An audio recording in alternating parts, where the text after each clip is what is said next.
Yeah, I know this is a common topic, but I'm doing it anyway. So for a little bit of background, Newton was a physicist and mathematician. His dad died when he was really little, and his mom ditched him when she remarried, leaving him in the care of his grandmother, which, side note, was an absolute jerk move. I know it was probably more common in that time, but it really did affect Newton psychologically throughout his life.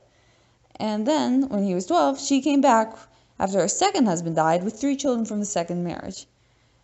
Later in life, he also moved England from the silver to the gold standard as Warden of the Mint, and I could honestly make an entire video about his life, but that's not what this is about.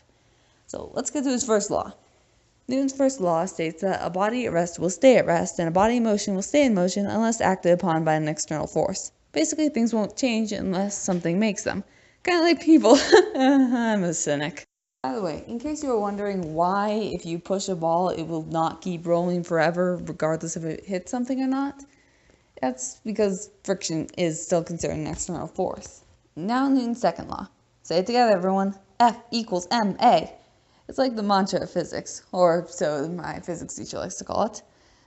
And that stands for force equals mass times acceleration.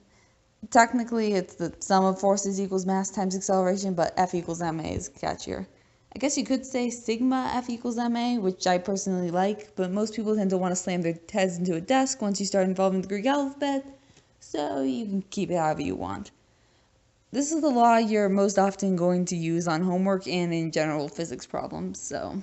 Now Newton's third law. Every action has its equal opposite reaction. Thank you, Hamilton. Daveed Diggs, you killed it as Jefferson. This means that once one force pushes against something, an equal force pushes back. One example that my physics teacher used, and I personally really like it, is when you punch a piece of paper, the paper is exerting the same force back into your hand. It's more noticeable when you're punching a wall, which is exerting a lot more force back at you because you can punch a wall harder and put more force into it than you can punch a piece of paper. So that's that. Now, applying these laws gets a little more tricky, but as long as you know them, you can usually figure it out. And that's it for this video, but let me know in the comments if there's any topics you want me to cover, and let's see, maybe what your physics teacher was like? Because every teacher that's taught me physics of any kind, including my current one, has been super cool, and I want to know if that's universal or just me being lucky. Anyway, bye!